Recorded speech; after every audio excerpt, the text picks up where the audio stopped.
This is Platemark. My name is Ann Shafer, and I am your host. You've reached us at Series 2 of Platemark, A History of Western Prints. We've got a treat for you today. True and I had a fairly long conversation, so no surprise we're splitting it in two, about Claude Mellan. Anybody who's studied prints probably can conjure up in their mind Mellan's portrait of Jesus Christ on the Sudarium of Veronica that starts at a single point on his nose and spirals outward in a single line. It's an engraving. It's nuts. All of the images that True and I talk about are over on the show notes, as you all know by now, platemarkpodcast.com. And also hit the support and donate button and help us keep the lights on. I think that's it. All right, buckle up. Let's get rolling.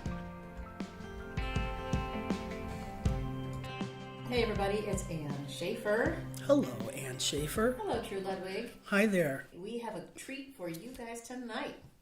It's actually going to be a peculiar little romp down a research hole, because it was going to be about this and it was going to be about that with a really clear ending and then tying it all up in a little pretty bow, but instead it was finding out more and more about this printmaker that always blows our students' hairs back when they finally see this one piece. And so just get ready to learn about Claude Mellan, because there's not enough to learn about him, but there's plenty to talk about. Well, there is not. Somebody needs to do a big show on Mellan.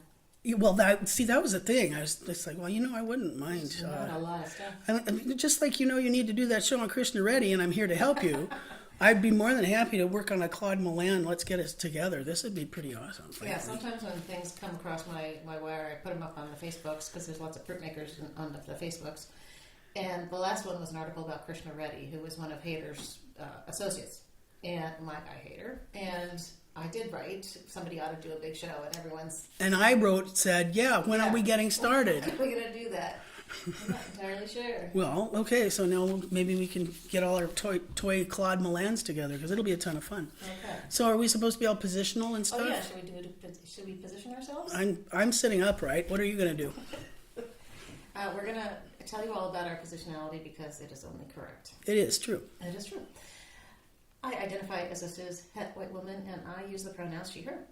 I identify as a gay white trans male, and I use the pronouns he, him.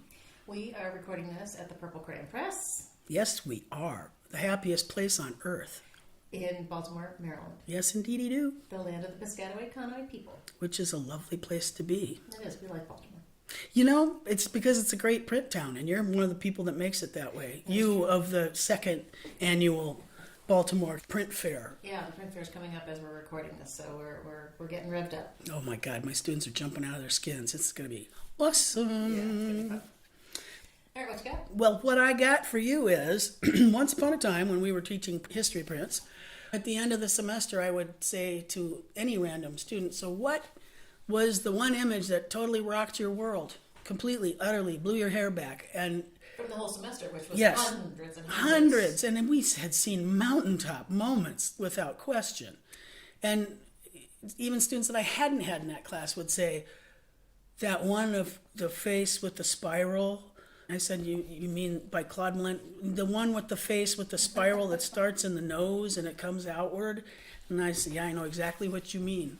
We used to actually put Claude Mellan roughly at the same time as we would talk about Jacques Callot. Amazingly enough, that was our topic on a prior episode. That's true. We just finished it up. Yes, we did. And the whole point of this was we had been talking about not only reproductive prints, and we had talked about our hero, Hendrik Holtzius, who had lived from 1558 to 1617, and he was a Netherlandish, a Dutch artist.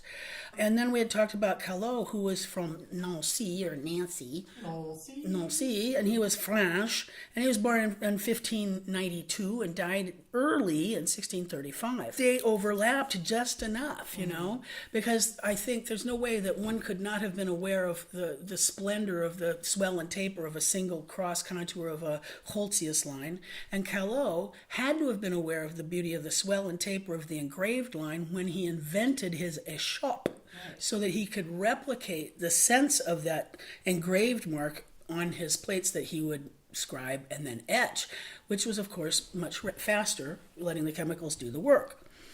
Well, what we would do is then say, can you tell if this is engraved or is this etched? And it was always fascinating. We give our props to Claude because he was so shrewd figuring out how to make the chemicals do the work. And he was the photojournalist that took this whole concept of recording visual history as literally a photojournalist, if you will. The first time we've seen war art, for instance. But Claude Mellan was a guy who just perfected the swell and the taper of the engraved line. And it's interesting because they do overlap. I thought Holtzius was pretty darn good at the swell and the taper. Oh, yeah. He was freaking brilliant. Right. But what Mellan did was hook them all together. Oh. It's as though he took Holtzius and he didn't do any cross-hatching. He would do parallel lines. But Mellan, yeah. Holtzius would use a cross contour and it would end up being kind of a wire crosshatch appearance. But Mellan would hook those lines all together. His lines would always be parallel, but rarely would there be crosshatching.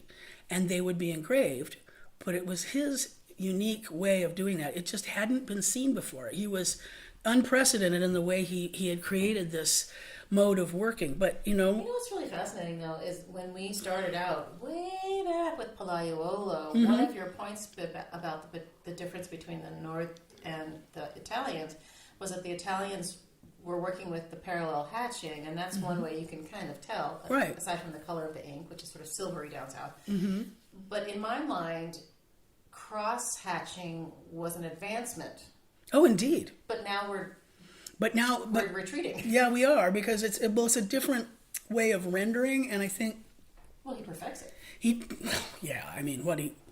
We're going to talk about the Holy Face, and you're going to... Yeah, we'll get there. But this is bait, just to annoy you a little bit. With some other stuff. Because the concept of Claude distinguishing himself by being able to do the échoppe, or Holtzius being the chameleon who could do reproductive prints in the style of, or his own prints in the style of a whole range of masters, that tells you that printmakers are starting to rise to the top. A little bit more and a little bit more.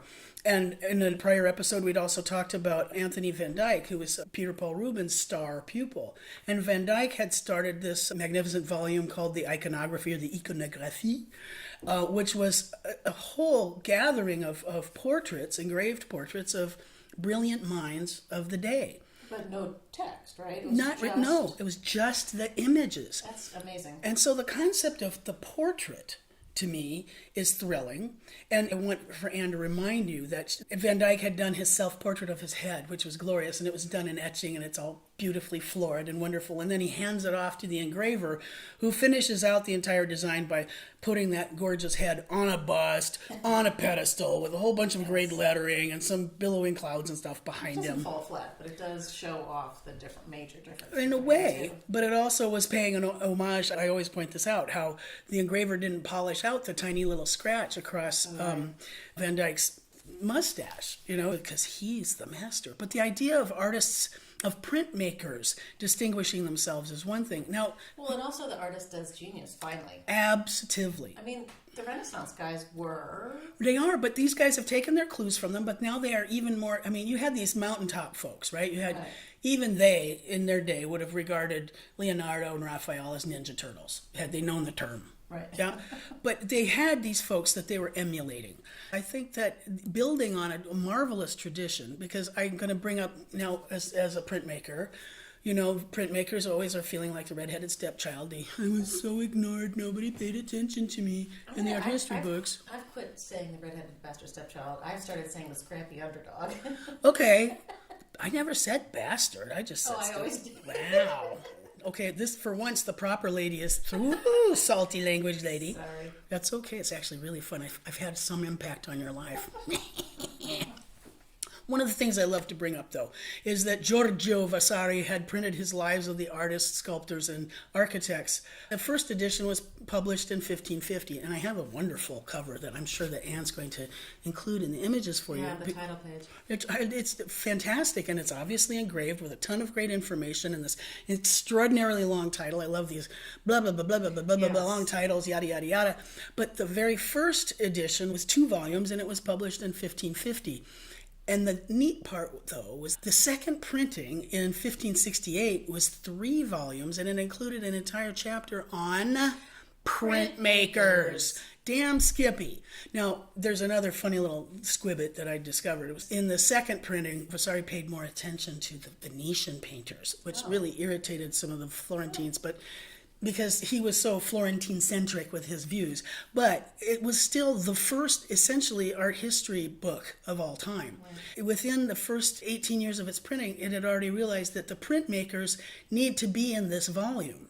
But as you'll hear later on, printmaking still hadn't really gotten the same foothold as the big boys.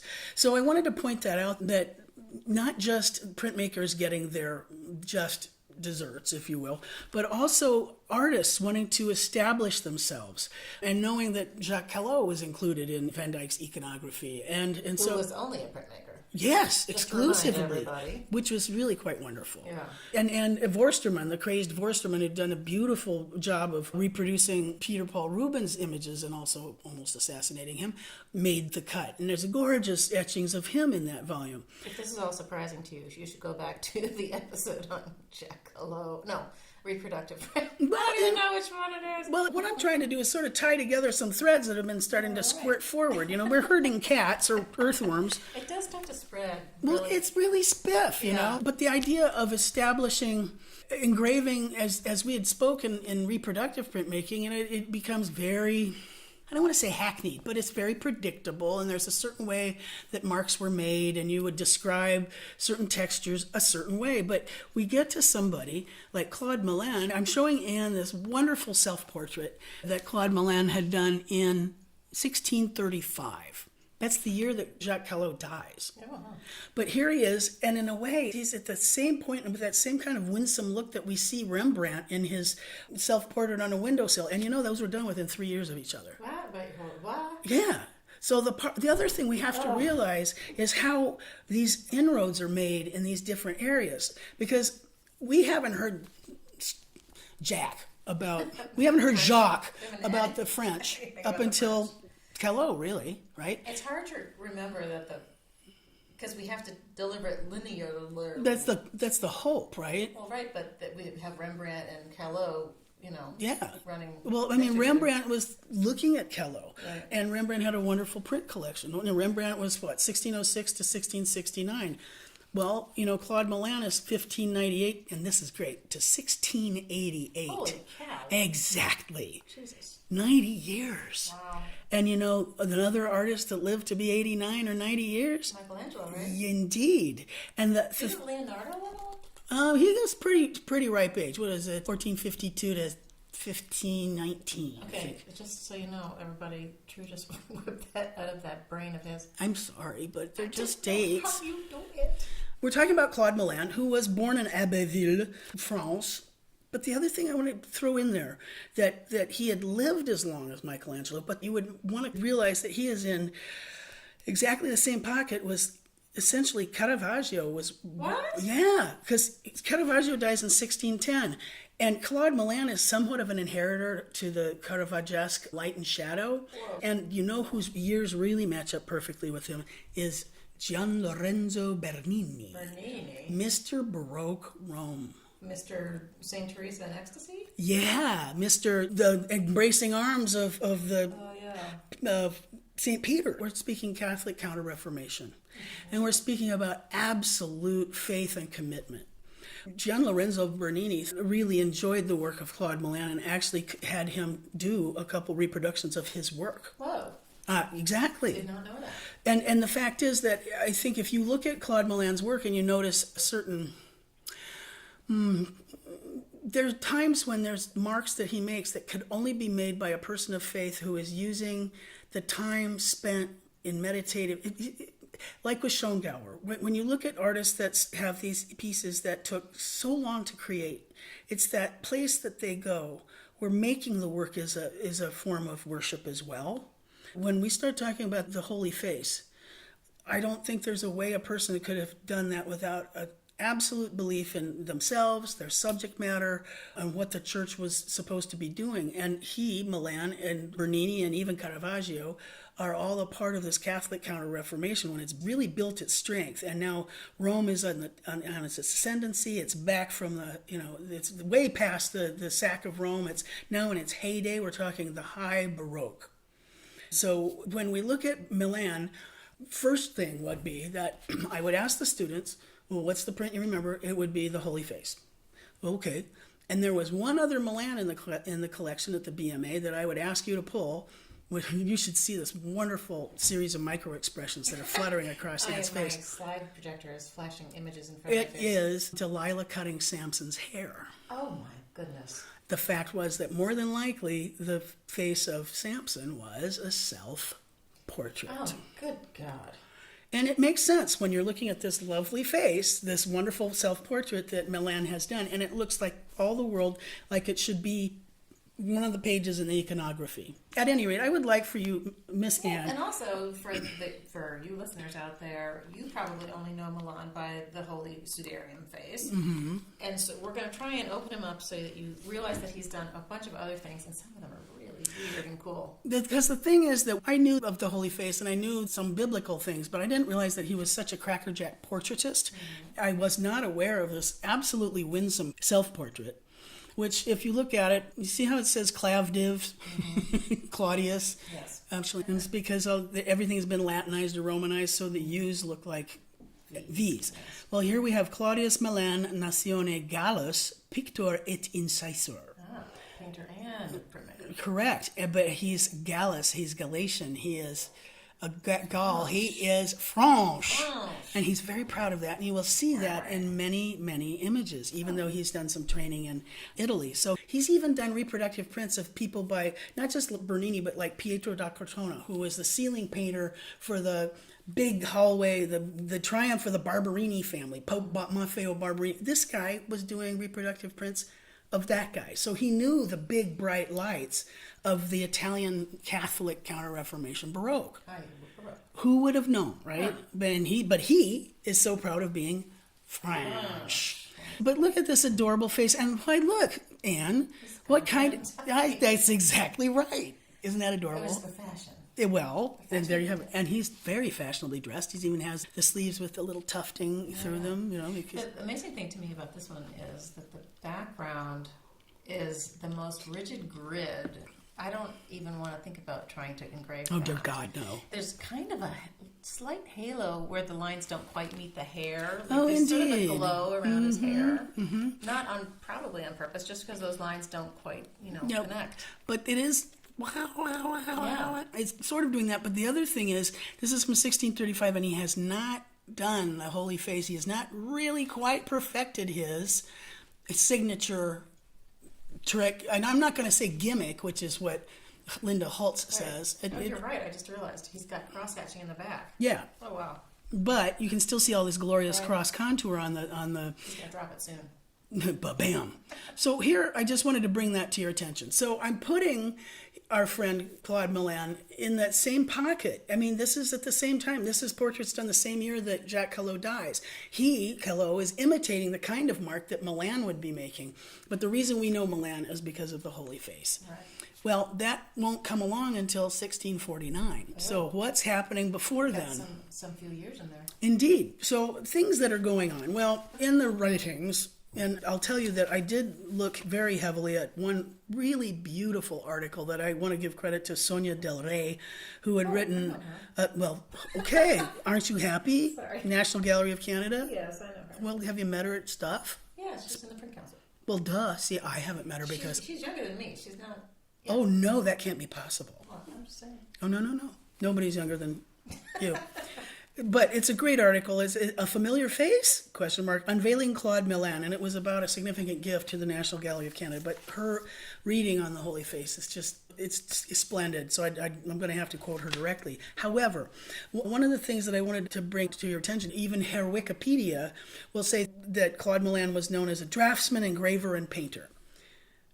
Painter? Like draftsman because drawing. Right. Sure. And good drawings become prints. Right. But painter, I would never in a million years thought of him as a painter. And, when we think about it, I think of Goya as a much better printmaker than a painter. Rembrandt, well, it was both and. I mean, he could do both beautifully. Holtzius was an amazing printmaker, and he put his Buren down in 1601 and picked up his paintbrush. It amazes me that he could shift horses midstream like that. But I agree. I think his He's hands, tired. yeah, his hands and his eyes and all of that could even. It's very demanding. At any rate, so that's laying the foundation of this. The other thing that you'll see if you were to look into Linda Holt's History of the Print in the Western World, published in 1996. Kind of our base. Has been our base, but it would be that, and I can't disagree, that we have not talked about the French until we got to Jacques Callot. Jacques Callot, right. And they're remarkably undistinguished, are the French, until the early 17th century. You could almost believe that no one was actually making prints. Correct. Fellow. Exactly. It's big Jacques Bellange. Bellange, who's very odd. Well, yeah. Yeah. Yeah, very odd. But here we have Mellan coming out of this. So here's a fellow who was born in Abbeville, France. And one source will say he came from a family of coppersmiths. Another one will say that he was the son of a customs official, both of which could be true. But one of the things he did early on with his engraving was I love this. I'm actually including this early because I think it's fascinating. The way that we know that he's made it to Paris from Abbeville in 1619 is that we have prints that he's made that are advertisements, if you will, for the theses that are being presented. Yeah. For instance, this one here is the theological thesis of Antoine Talon. And what it is the person who is going to be defending their thesis at the college or the university would have this engraving made that would say, I'm going to be giving this talk. These are the points I will be making. This is the argument I'll make. And this is what my resolution will be. What? This is when education really... Can you imagine... No. Defending your thesis. How much money are they spending on these? Well, okay, so who gets to have those education? It's not like they're going to get their Biden personal student loan forgiveness, right? It's also dedicated to the Cardinal Giulio Mazzarino. So... Yeah, Jules Mazarin. Yeah. Yes. So, he's Italian, look at that. Yeah. So, but now take a look at the image, Anne, and now realizing that this is your invite to somebody's thesis defense. This is weird. Okay, so just to remind everybody, this is Claude Mellan. It's a print. An engraved print. An engraved print. And actually it's a broadside, so usually pretty large. Oh, yeah. And that's why they don't tend to survive. 20 by 22. Yeah, they're usually posted up around town, right? Yeah, and that's a big plate. Yeah, 20 by 22. That's a huge plate. Theological thesis of Antoine Talon. I don't know what I can't read the tiny little writing. Aren't you lucky? Who is going to engrave that? That's nuts. Well, evidently Claude Mellan will. Did he do all the writing? Absolutely. Oh, Jesus. Okay, so there is kind of a, I don't even know. They look like sort of big steps, maybe a stage edge, and there's a guy naked with some I don't think he's wrapped naked around his groin. And what is he holding in his right hand? It's a club. And if you look at what's across his groin, it also seems to have paws. It's a lion skin. Oh, there it is. Yeah, we're talking about the lion skin. It's Hercules. So here's but it's a whole thesis on theology, and I'm not even going to pretend that I understand who the female in the above him is. A sort of but take Saint Teresa sort of. Yeah, just and there's this. Well, okay, but could we say that these figures look like they're quite classicizing? Are they kind of emulate kind of? I feel like we're in Rome. Well, because that's where this is going to start happening, right? Now he's so weird, and then there's action in the back. Yeah. So the whole point is, imagine what theology must have been back in those days. I don't have a date for this. No, I do. I lied. Yes, this was 1648. But he did these thesis things throughout his life. Yeah. So these young doctors getting their doctorates. Their thesis defense. They're becoming minister, priest types? Or philosophers, or there's another one in here for philosophy. Huh. Yeah, it's a whole new genre that I was completely unaware of. Me too. But it also excites me because it really says, hey, I've been studying and I have this new contribution to make to our intellectual progress. But knowing that they'd be pasted up, like they're not really for longevity's sake. No, but it's saying there's a new smart dude in town. Absolutely. Yeah. And that you're going to be presenting your thesis and you're going to have to defend it in front of a bunch of scholars, which makes this something that's out. It's not like you're going to get it in the postal and you're going to open it. Oh, isn't that nice? Yeah. Little so-so is going to have his nice little hand. Yeah. This is his magnum opus. He's pronouncing what he believes in this whole new series of discoveries he's made, his philosophies of how to line things up. Does this not tell you how important intellectual rigor is Yes. to the time of its day? Yes, we're heading into the Enlightenment here. We're certainly laying the groundwork for it. Because if you think about the fact that these are for people attending the colleges and the universities of the day, and that they're doing all of these intellectual pursuits, and you can already see all the classicizing elements, and it's so rich, these kinds of emblems that are so peppered through here. In another spot in this little chat we're going to have, you're going to find out that engraved portraits were more expensive to get than painted portraits. Yeah, that really is weird. So this idea of genius, the idea of expanding what the knowledge base is, that an individual can continue to improve and offer more to the pot of intellect of the time is huge. But I'm fascinated by these, young, I suppose, doctor types, the philosophers, whatever. Mm-hmm. I mean, who was the first one to say, I'm going to hire that guy Mellan to make a broadside that I'm going to have my cousin post all over town? Like, it's bizarre. Well, it's kind of wonderful when you consider it's a new form of image making. Yeah. As we'll see that portraits also, that images are becoming very powerful currency. Aha, wait, did I just say currency? Yes, you did. Oh, images on money, power. It's fascinating to see him at work with this. What's going on in that? I don't know. Column. Doesn't it sort of look like to me it was sort of looking like a chandelier. I can't even begin to tell you. Weird. But y'all are going to get to guess. Yes, you're all going to have to take a look. And it's not, you'll realize that it's a lion's paw that's there in Hercules' lap. Just so you know. Wakey, wakey. Sometimes things line up in interesting ways. Well, all right. We know that young Claude Mellan has gotten to Paris by 1619, and he now goes to Rome in 1624. And he's studying engraving with a Villamena fellow that dies the same year, which is kind of a bummer, but these things happen. But at the same time, he starts taking lessons from someone that you may have heard of in the painting world named Simon Vouet. Very French. But he has been in Rome since 1614. And remember, the French, everyone was flocking to Rome because this is this Italomania, because of the mythology, because of the scholarship, because of the classical, all of those kinds of things. And remembering also that France was still, at this time, air quotes, relatively unremarkable in art. But was it actually France by then, or was it still duchies? It's the Galicia, right? It's Right. the Gallica. But the idea that you have to go to Rome because that's where you learn these things. And that continued for Absolutely. centuries. I mean, even Rubens was there. He was there for 8 years, from 1600 to 1608. He Still studied. have people going to Rome. Oh yeah, the Grand Tour, right? Well, who doesn't? You took your boys to Rome, I did. and you were there. This is, by the way, sidebar. Anne was there. They were going to show the boys the Sistine Chapel and so on and so forth. But they get to Rome and, some pope had, died. And so everything was shut down because the cardinals were all in the enclave, and they kept putting the black smoke up, and so Anne and the boys didn't get to see anything there. Didn't get into the Vatican. But what I did say is, buy me something popish. Oh, right, I did. And you I totally, found the best thing. it's an amazing thing. I use it every single semester because it's a chart of all of the popes going all the way back to Saint Peter. You are Peter, the rock upon whom I will build my church. And I hold that out, and it goes all the way to, at the time was Pope John. Was it little heads or Yeah, medallions with their Yeah. dates.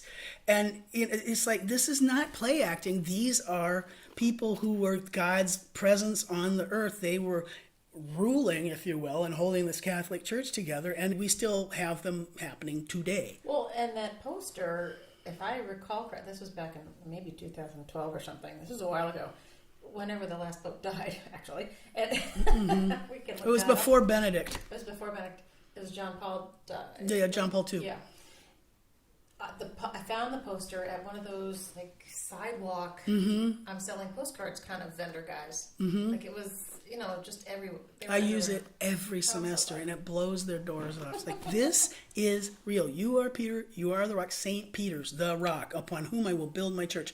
And so this concept that Pope Julius had put this all in back, and I'm going to make Rome the glory that it was of the age of old. Well, then, okay, it gets sacked there for a while, but then they get their act together and they figure out, okay, let's do a counter-reformation, and Michelangelo's going to paint the Last Judgment, and we're going to start bankrolling all these small Catholic churches that are pop up all over Rome, kind of like McDonald's, if you will. There's a new Catholic church on every single corner being designed by all these architects and decorated by artists, and that's the climate that Caravaggio and Bernini and Claude Mellan and Pietro da Cortona, that's why the Italian Baroque becomes the Italian Baroque, Because there's a lot of money in it. There's tons of money in it. And, how do you get people back to the church? Bigger, brighter, better, louder.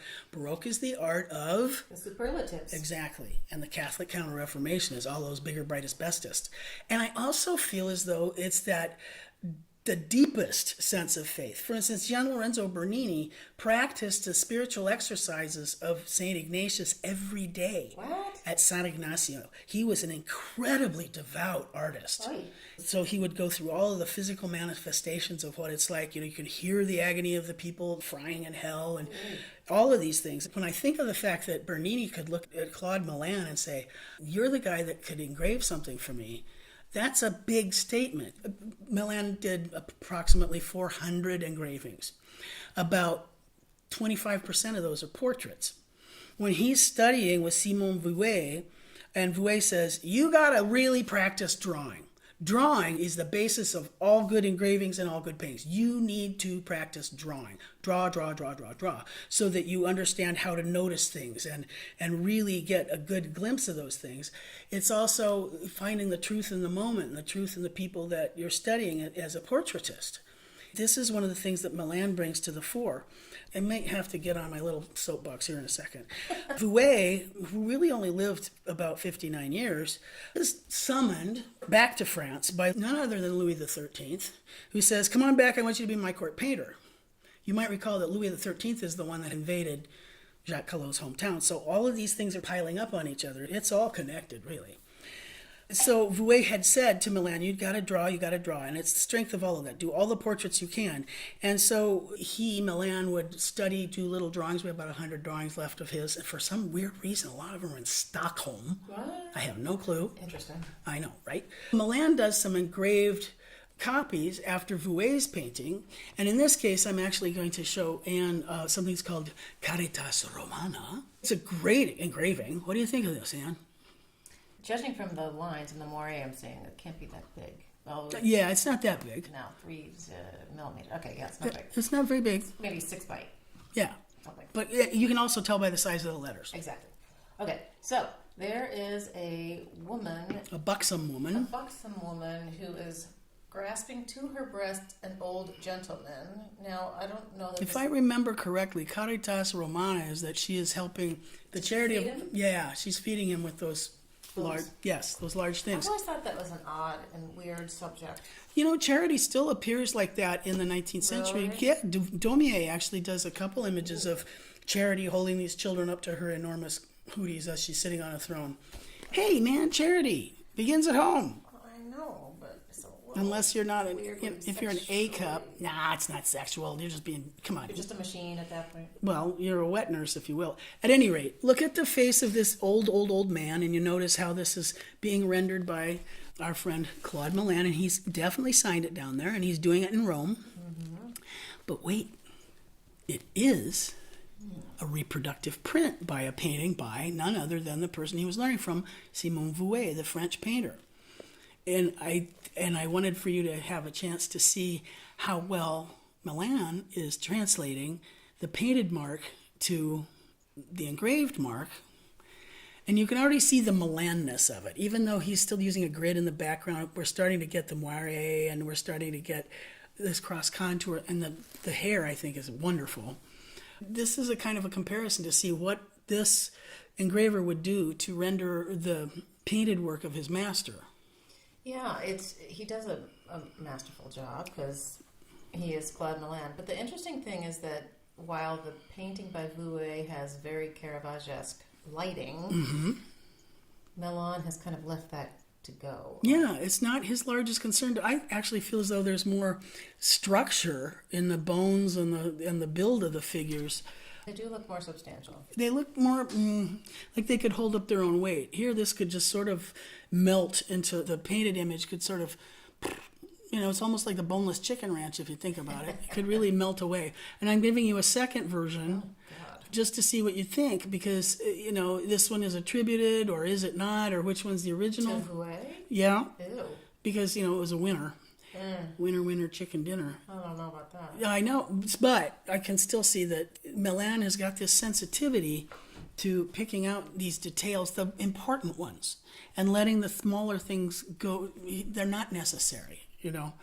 So he does those kinds of things, but Mellan also is a painter, and so I wanted to put on your radar one of the paintings that we do have of his from the 1620s, and just have you take a look and see what you think of this, Miss Anne. It is Samson and Delilah. Samson and Delilah. And it's in oil. Yeah. Oh, it's big. 49 by 69 inches. Which is peculiar. That is weird. It's wildly Caravagesque, right? There's tons of tenebrism, meaning there's tons of super high contrast, light, dark. It's almost like the film noir of religion, yes? Mm-hmm. All right, so there's Delilah, and she's got Samson's head in her lap, and he's all... And she's got her little scissors in her hand, and she's shushing somebody that might make too much noise and wake him up. Yeah, she's got her finger to her lips, and her blouse is very handily falling off her shoulder, as though she's a sex pot kitten. But it is the Baroque era, and of course these comely wenches, but in this case has done something significant. But I wanted you to see what a Mellan painting was, because I was searching around for them, and many of his paintings are lost, but we, as I may have said already, that we know what some of his painted images look like because he did reproductions of his own paintings. Yeah, but in a way, like with Mellan, if Albrecht Dürer only made 3 pieces in his entire life, it would be those 3 great engravings of 1513, 1514, Indeed. Right? This is the one that was in the BMA commit. Oh, thank you. Yes, now I remember it. And this, Delilah cutting Samson's hair, I don't know the date. I hadn't been able to find it on any site. Yeah. But it's a good size, it's like almost 8. It's 8 by 5.5, and you can definitely see the beautiful Claude Mellan engraved lettering, and he's always going to give himself the credit. And look, here Mellan not only painted it, he fetched it, he sculpted, and he fetched it, But take a look at this. Look how cute those little scissors are. What do you think? Now, she's a buxom lass, yes? She kind of looks Vermeer-ish in a way. Yeah. Where those little scissors. Yes. Yeah. And she's definitely got some sort of bustier, jacking the boys up. Some pearls on, and her hair is quite nicely done. It's quite the style. And look, no more. Oh, yeah. There's no cross-hatching in the back now. It's parallel lines that run all the way through it. But look at the head in her lap. Yeah. Now I want you to think back to that handsome fella that we looked in that self-portrait from 1635. And I remember reading on that card in the collection, it's like, this is a self-portrait. And I bet you cash money it is. Yeah. Why not insert yourself in the work? But it's delightful. And look how genre that is. It is genre, and there are these moments that are just the barest indication of some lace around her neckline and on her wrist. Like, if you zoom in, you could probably convince yourself that was etching. Yeah, and then the lightness of the touch in the damask or the flower print on her sleeves. Yeah. And the delicacy of the little spindles of hair that are coming off. It's delightful. And come on, is that like a 1/4 view? Yeah, no, that face down in her lap. And look how beautiful the volumes of that are. It's just darling and winsome. In my brain, Samson had like some long ass, ponytail. Like he wasn't a Van Dyke wearing, Right, but she's already like snooped off. One snoop but too much. She's already taken off some of it. It doesn't look particularly even. Isn't that adorable? It is cute. But I remember well, and I wanted to remind you of that. We've seen thesis advertisements, and we have seen biblical stuff. And so Mellan then has been encouraged to draw by Vouet, and he has been working on this, and the sources say that he developed a very simple and natural style, which is, I think, in the portraits really quite obvious, as opposed to when he's doing his landscapes and the larger set pieces. They're much more geometrically laid out, and they're very stagey, and they look amazingly like Poussin. Oh, not Poussin. Yeah, because he was the big dealio, right? And, Yeah. and I know that he's incredibly important for the way he laid out his canvases. I mean, phenomenally so. He had the sanction of the Academy and all of the literati. That's like, Poussin is the great painter. And I know Anne and I are both like eye rolling because it does not click for us, of course. And Poussin, who was painting at exactly the same time as Rembrandt, thought that was the lowest of all that naturalism. He just thought that was dreadful drivel. Oh God, he thought that was the worst. So he's all elevated. Oh, yes. Giving you glory. On St. John writing the such and such on the island of Patmos with Greek ruins behind and trees that are forming, bring the repoussoir elements and the clouds that look like they went, like on a stage. And the skies are that perfect postcard blue. It's just, it's a frozen set piece. And so Lifeless. yeah. But the thing that's interesting is Mellan, with his portraits, they are so life-like, like filled with life. Even in this biblical scene, there's something very ginger, timid, lovely, wonderful. There's some sort of intrigue there. And as opposed to, if you look at the rather lugubrious seeming, all of the other Baroque painters in this classical mode, they're just so pompous to me. And that's not really fair. So while our buddy Mellan was in Rome, he's doing a lot of reproductive work, as I'd said, after, Cortona and Bernini. He does. And by 1637, he's back in Paris. On the way, he stops at Aix-en-Provence, and that's where he does something so wonderful. That's going to be our after-dinner treat for these nice folks, because they're going to see this astonishing thing he did then. When he gets back during 1637 or so, is when he really develops his, air quotes, idiosyncratic technique with the not cross-hatching, but with the parallel lines. But in the meantime, I wanted to bring to your attention a couple fabulous portraits. I'm sorry, I've been looking at Girolamo Frescobaldi, and I gotta say, that is a scrumptious portrait. Well, and the thing that's striking me is that it looks like it's lit like a movie set. Yeah. The light coming down across his eyes. Mm-hmm. The lighting is so bizarre. Well, it's also just delicious. And look, still again, Claude Mellan, right. Galish, see? And it's still saying, I drew this and I engraved it. Right. And here it's Hieronymus Frescobaldus. Mm-hmm. Now it's been Latinized, which is pretty funny. There's aspects of trompe-l'oeil starting to play in here, because it's like a recession into space. I just noticed that. Wow, weird. Yeah, so he's really playing with depth now. So the portrait is a bust portrait, and it's set in an oval. Mm-hmm. And behind the oval, sort of on the rectangle, are these parallel horizontal lines only. Which are terrifyingly even. Scary. He must have had a multiple tool or something. I doubt it, honestly. Okay. You can't do this stuff here if you can't pull that off. It's okay, control. So here we're seeing the beginning of the circular. Mm-hmm. Okay, so behind the head of the guy, inside the oval, with his bedroom eyes, you got to admit those eyes are really. The background something. is just this kind of whoosh of parallel lines swooping up and over his head in this kind of arc, and half of them have a cross hatching that's helping you understand that it's a concave space. Thank you. Look really at the way. Look at the shadow under the collar. Yeah, it's beautiful. It's insanity. It's just so splendidly seen. Judging from his signature, it must be like it's 5 by 7. And this is like early 1619. But look at the frankness of it. Yeah, no, it's great. Not as in Frankish, but it is a very frank. It's not even pompous. This looks like somebody who's very secure in their. It is very casual, and that's one of the things that he's credited with. It's one of the things that sets him apart, and he becomes very sought after as a portraitist. Is he's very natural, sympathetic, or the way. I think it could be his roommate, and he just said, "I need to draw a portrait. Can you?" I mean, this is a guy that he almost looks like he just woke up, or he's had a couple too many. Right. But he's also unbelievably handsome. Yeah, he's a good-looking guy. I let off with him. I couldn't help it. I was like, Frescobaldi. Now, check out this beautiful portrait of Virginia de Vezzo. Virginia de Vezzo. Now, she was an Italian painter. Oh. And that's the other thing that's lovely, is that you start to see more women who had actual skills.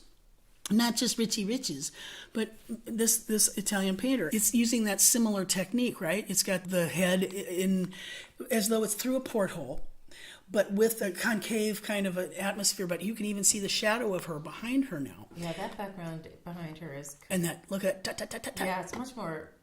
and look at this, complicated than Virginia de Vezzo da Velletri Pittrice. Oh. She's a painter.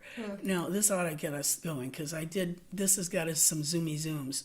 So, if you're lucky, you may get a link. We're going into. It Czech just Republic now. blows Oh my gosh. mind. Okay, so here's a really good blow up, and now we're zooming in on her face and her beautiful hair. Look at the cross contour, how he's setting the eyes into the socket. And the parallel lines are coming off of the nose that are giving us all the right information. And look at how they get wider as they move into the eye socket. The ones that counteract that are building the volume that leads us out of the eye socket.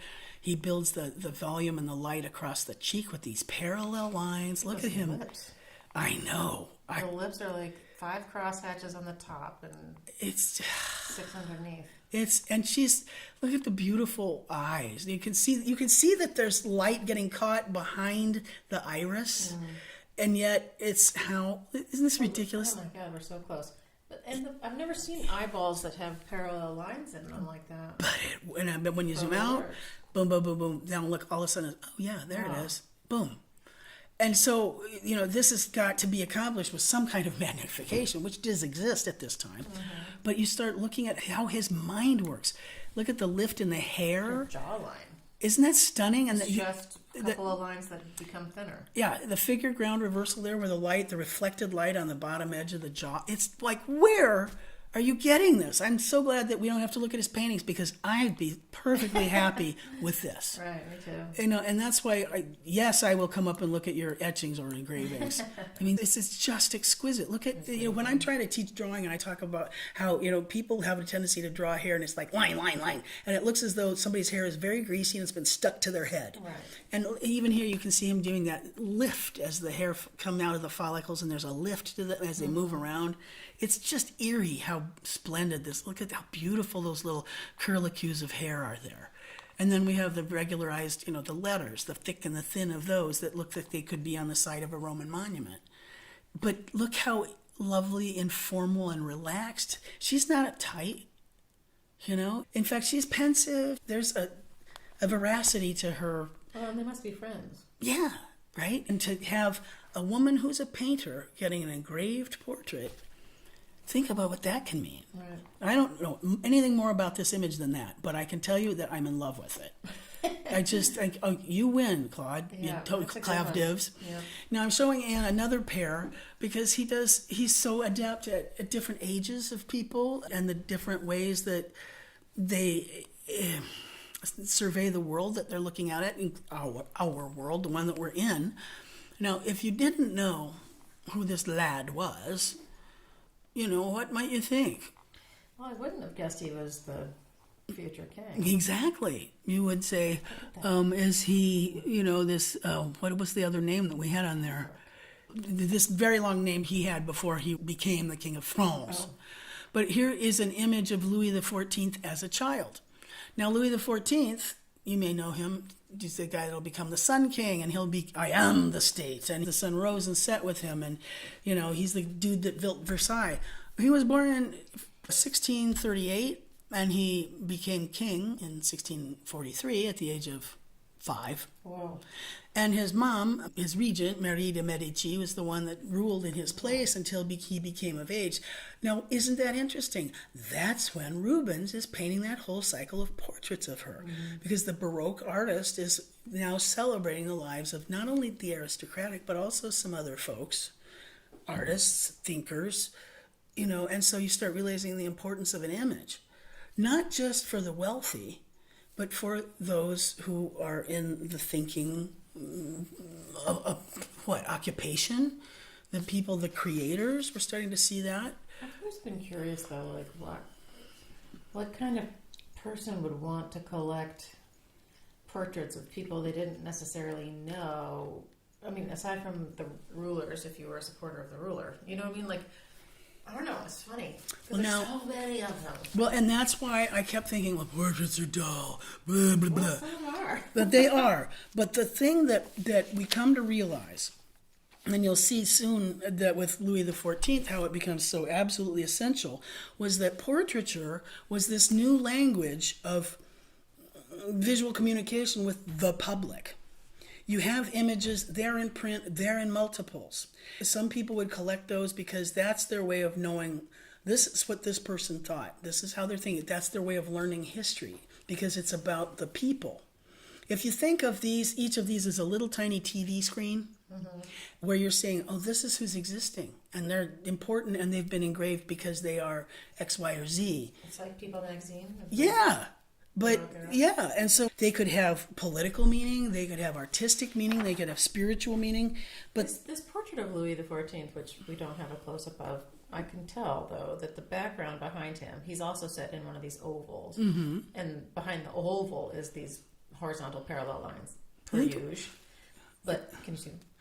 Oh, yes, right, on the outside, But then inside behind him is, again, this swooping arc of parallel lines around him that have no other cross. Nope. No convex, no concave. In a way, it's almost like he's already been enhaloed, that he's already emanating power at this young age. And I don't have an exact date, but... And the fabric, too, of his coat. And he's just looking at us, and at one point I would say, oh, that's a kind of a neat little kid. And then you realize, oh, shit, it's Louis XIV. And then this lovely Maddalena Corvina, this is from 1636.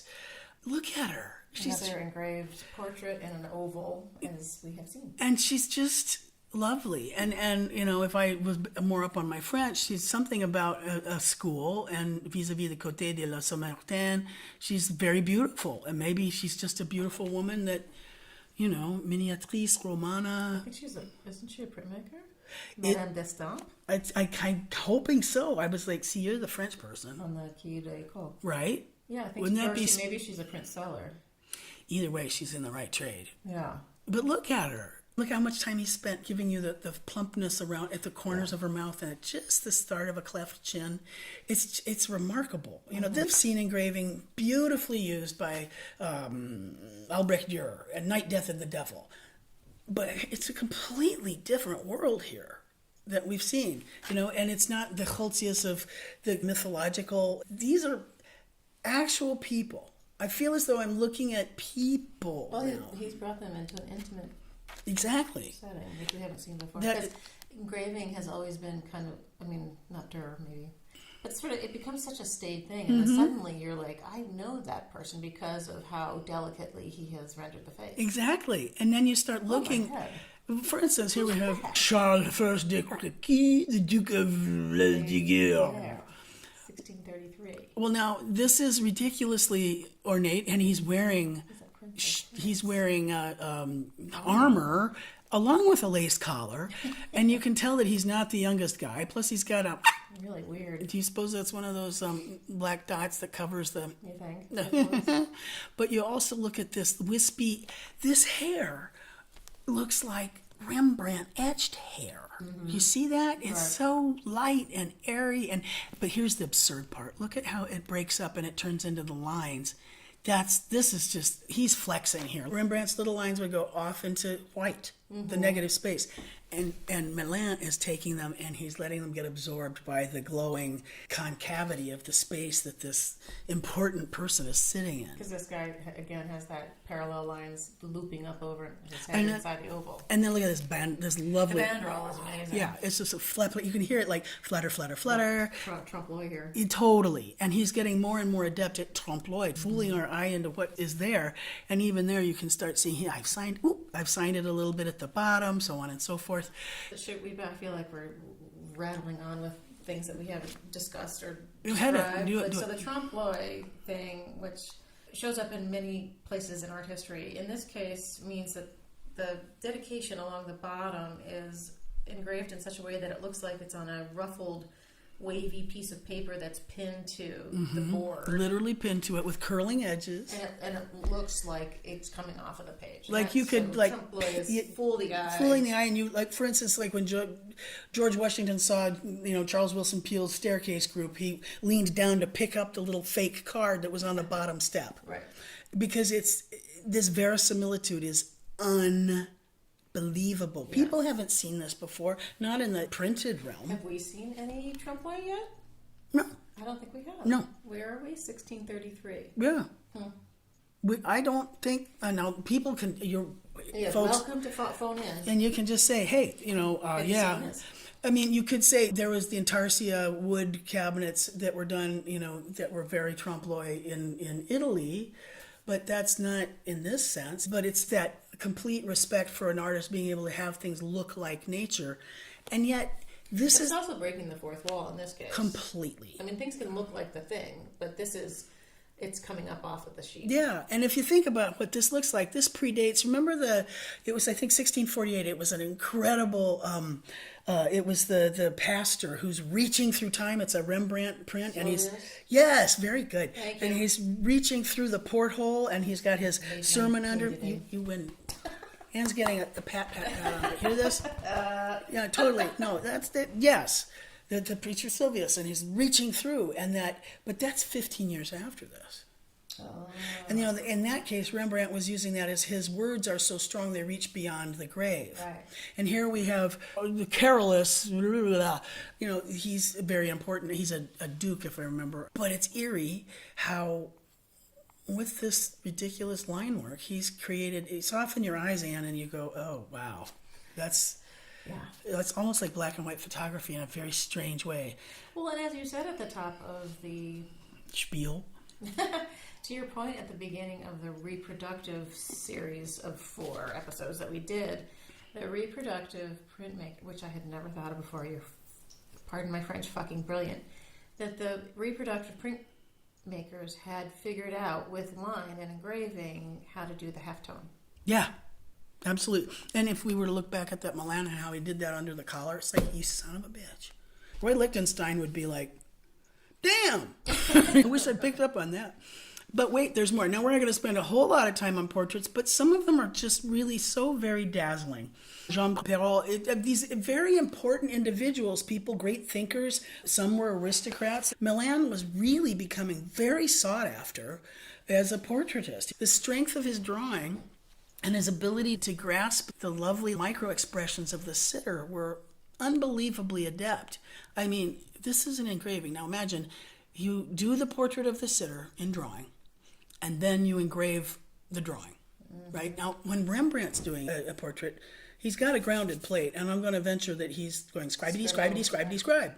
And yes, they'll be backwards, but it's a portrait, and it was a direct response. In this case, he's creating a three-dimensional space. He's carving into this and making this happen. So Mellan, is getting these great, very influential patrons. And what he basically does is apparently he starts to create this who's who of all of the best, brightest folks in the middle of the 17th century in France. I mean, I don't want to say it's a rogues gallery, but it really is. It's almost a pantheon of the brilliant, the rich, the thoughtful people. Yeah. Do we know that each of these people is paying for their own portrait, or are there people who are paying for portraits of great thinkers or something? That's a great question. I have this feeling that these dudes here, like Mr. Great Eyebrows, you got to admit those are some good eyebrows. Yes, this is Jean Perrault, 1632. Yeah, and I will say, this is a shout out to one of my coworkers, Chris Keeney, that this dude has your eyebrows, my friend. I mean, does Chris Keeney listen, I hope? If he doesn't, well, Chris actually has to do something to create, to leave a little space between them. But this guy's, he's on the verge of Groucho, almost. Yeah, he is sort of Groucho. But he's also, look how sweet he is. He's got, look at that little bit of a smile he's got. Yeah. And this is more than a century before those wonderful Houdon portraits of Voltaire. So this sense of the informal and the living, breathing likeness of a sitter is happening in this most ridiculous of, I think it'd be easier to carve a face in 3D of somebody looking animated than it would be to take little parallel lines and put them on a plate and have it read as the very simple robes of this cleric and give us a sense of, those are kindly eyes. Printmakers already have a certain brain already because they're working backwards, but the engravers, I mean, I know they have a pantheon of patterns that they use to affect velvet or whatever, but I mean, it is kind of like sculpting. It is. And leaving the nose instead of carving it. Like, You have to think in a very weird, backwards way that my brain is going. But it's still sculptural, right? Absolutely. And that's why, as he's perfecting and he's getting closer and closer to the... there's one more pair I just had to share. It's just so fascinating. So here's Henriette Anne of England, the Duchess of Orleans. And it's kind of got that weird, almost Habsburg jawishness. And you look at those terrifying pipe curls. But you look at this little girl who's being forced into this clothing. This is not a happy camper. She's doing her job and she's sitting for a portrait. But look at the freaking frame he puts on there. Yeah, the frame is completely 3D. We haven't seen that yet. Nope. It's like, again, flexing. And look at how adorable Henri Louis Habert de Montmort looks. And this is 1640. It almost looks like he's had a glass of wine, you know. Look at this gorgeous satiny. Isn't that insanity? And look at how he linen collar. And then the wispiness of the hair, and then yet he is still putting him into this niche. And it's he's shading it now. He's giving you the convexity. You can see it bumping up. He's like, I'm getting smarter and smarter and smarter. And it's just lovely and fun to see how he's, Latinizing some of this. And of course, Ludovicus is going to make me very happy. Ludwig Lewis, yes, absolutely.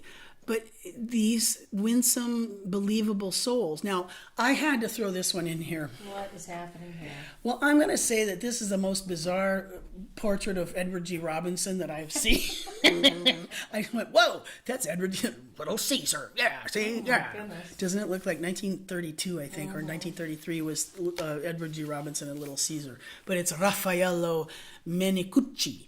Look at that shrewd, thick-lipped fellow who's looking out. It's like he's gonna take you out if you mess with him. Well, he looks almost blind. Like there's something very vacant in his eyes. One of them. Yeah. But the other one looks like it's like staring into your heart. Yeah, like he's sort of. Well, he looks like a mafia boss. Totally, Little Caesar, exactly. And you can see here now we're starting to get the parallel lines. It's starting. Oh, I can see the Mellan coming through, but then those tiny little marks that just defy engraving. They're just that's crazy. Yeah. So then I have to give you this other portrait. Now, reminding you that we've talked about how a quarter of Mellan's production is portraiture. His job as an artist is to bring things absolutely to life. And so here we have a portrait, if you will, of a bust of the adult Christ.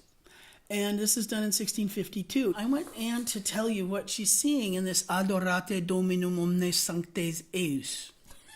I mean... Well... his neck is like contiguous with his skull. It's a little out of proportion, but have we lost all the cross contour? Almost. Those are pretty much parallel. Yeah, and the Christ's curls are rather glorious, and his beard is amazing. God, I know, right? Isn't that sick? I want to remind us that he is a part of a society whose devotion to the cross and to Jesus Christ and to complete faith is without question. And if you questioned it, you wouldn't be expecting the Inquisition. Correct. But his job is to amplify these important people, beings, deities, and whatnot. So in a way, he has given you a portrait of what Christ could be. There's a real famous portrait of Christ that was painted, God, it's like some kind of almost Middle Eastern name. When I was working at Wesley Theological Seminary, they referred to it as Christ's senior picture. Oh. He's got, I'll have to show it to you. It's got the same kind of long hair, kind of looking up with the slanted shoulders, and it's sort of lugubrious. It looks, it's sort of sad, and I'm still blessing you. You know not what you do, but this sense of making Jesus come to life and understand that he is a part of this and he's forgiving you. His job is to portray that too. He is a part of the church. Mellan did a ton of religious works, large ones. And again, like we were talking about with those... And this is 17 by 12, this portrait. It's big! Christ, it's big. Yeah. Those little portraits of the little girl and the little dauphin. They're like much more Well, they were like 5x7. Yeah, but they might. Yeah, you could buy a 5x7 or an 8x10 frame for them. Right. But this is the big deal. But I wanted for us to think about how he is proving a sensitivity to classical ideals as well. If you look at the way that hand is constructed, it's really quite remarkable that he does give you this sculpturesque kind of qualities. Before we give you the mountaintop moment, we're gonna let there be a little break. Thank you for listening to this episode of Platemark. Drew and I really appreciate your participating in our conversation about prints in the Western world, and we love Claude Mellan even more now than we did when we were first planning this episode. As I said at the top, pictures are over on platemarkpodcast.com, so you can follow along with Drew's talk. And there's also a support and donate button to help us keep the lights on. It's just me over here editing. I think that's it. We'll see you next time.